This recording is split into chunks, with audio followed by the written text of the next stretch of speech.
Frontline Updates, where we delve deep into military strategies and updates from conflict zones. Today, we're discussing the progress of the ongoing special military operation as of March 6, 2025. I'm your host, Sherifah Muhammad MGT. I'm Colonel A.C. Ogintoy, an infantry officer. Regional engagements. On the southern front, Russian troops have gained advantageous positions, overwhelming 4 mechanized brigades, a regiment of unmanned aerial systems, and a brigade of the National Guard in the Donetsk People's Republic, with losses to Ukraine totaling 230 servicemen, 5 combat armored vehicles, and several artillery pieces. Welcome to Frontline Updates, your trusted source for the latest developments on security and defense operations involving military forces.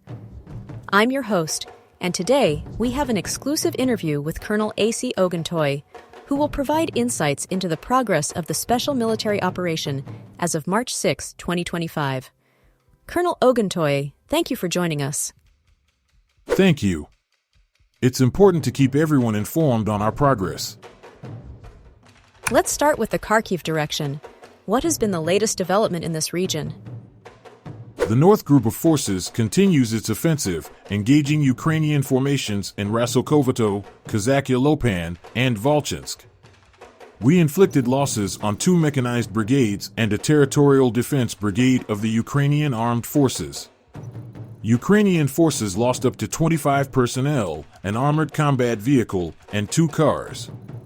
These operations are part of our broader objective to secure control over strategic positions in this region. Given the repeated engagements in Kharkiv, is there an indication that Ukrainian forces are reinforcing their defenses there? Yes, Ukrainian forces continue to attempt defensive positioning, but our sustained pressure is making it increasingly difficult for them to maintain effective resistance. Their losses in personnel and equipment are mounting, reducing their operational capacity. Shifting focus to the Western Front, what are the key updates? The West Group of Forces has improved its tactical position significantly. We engaged mechanized and tank brigades of the Ukrainian armed forces in Kondrashavka, Kolodezhnoye, and Berezovoy in the Kharkiv region. Ukrainian losses amounted to over 200 servicemen, 2 vehicles, and 5 field artillery pieces, including 2 Western-made systems. Additionally, we destroyed a U.S.-made and /TPQ-50 counterbattery radar station, which plays a key role in their artillery coordination. The counterbattery radar station is a significant loss for the enemy. How does that impact their battlefield capabilities? The /TPQ-50 radar system is used for detecting incoming artillery fire and guiding counterstrikes. Without it, Ukrainian forces lose a critical advantage in tracking and responding to our artillery fire, making them more vulnerable to sustained bombardments. The Southern Group has also reported advances. What are the key developments there? Our Southern Group of Forces has taken up more advantageous positions and successfully engaged 4 mechanized brigades, a regiment of unmanned aerial systems, and a brigade of the National Guard in areas including Novolanovka, Alexandropol, Seversk, Yablanovka, Ivanopoli, Pleshchievka, and Konstantinovka in the Donetsk People's Republic. Ukrainian forces suffered 230 personnel losses, and we neutralized 5 combat armored vehicles and 2 Western-made field artillery guns. Additionally, 2 Ukrainian ammunition depots were destroyed, significantly disrupting their logistical supply chain. The destruction of ammunition depots has been a recurring theme. How does this affect Ukraine's ability to sustain its forces? Ammunition depots serve as vital supply hubs. Their destruction forces Ukrainian forces to rely on more vulnerable supply lines, limiting their ability to conduct sustained defensive operations or launch counterattacks. The Center Group has been making deep advances into enemy territory. What are the latest developments? Our Center Group of Forces achieved a significant milestone by liberating the settlement of Andriivka in the Donetsk People's Republic.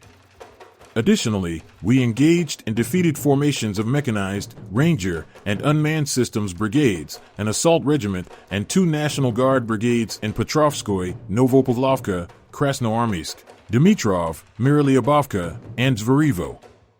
Ukrainian forces lost over 590 personnel, 3 armored combat vehicles, 2 cars, 2 artillery pieces, and another US-made and /TPQ-50 counterbattery radar station. Andriivka is a key position in the Donetsk People's Republic.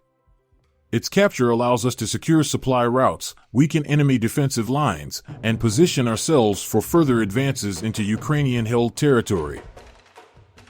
In the east, reports indicate continued advances. What details can you share?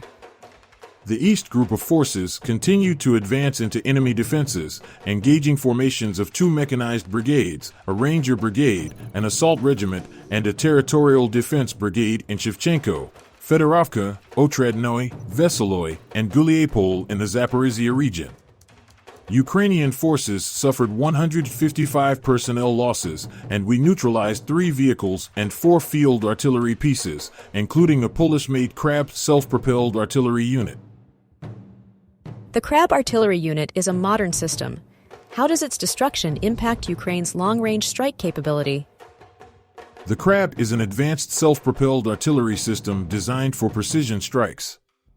Its destruction weakens Ukraine's ability to conduct effective long-range bombardments, reducing the threat to our advancing forces. Finally, let's discuss the Kursk region.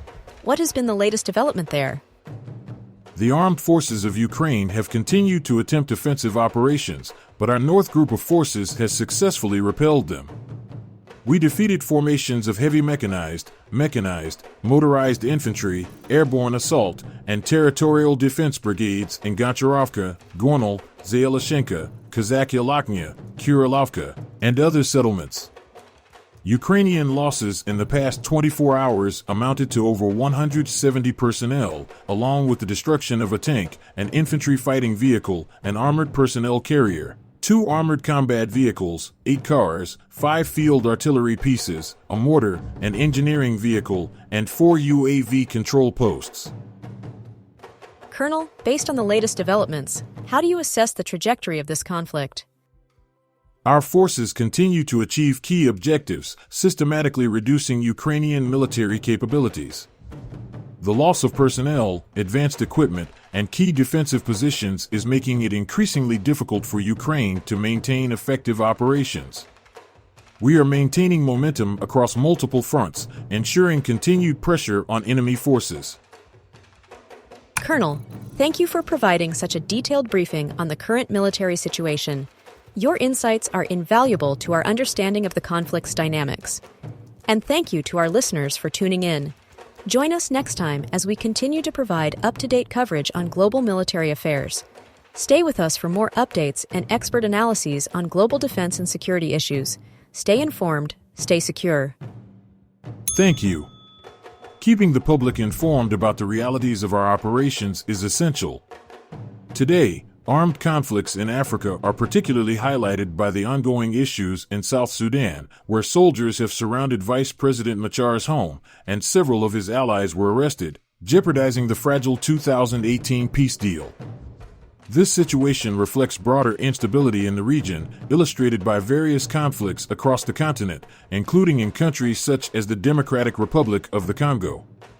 Moreover, the Democratic Republic of the Congo recently experienced significant violence, resulting in over 3,000 fatalities within a 2-week period, demonstrating the severity of fighting, particularly in mineral-rich areas of the country.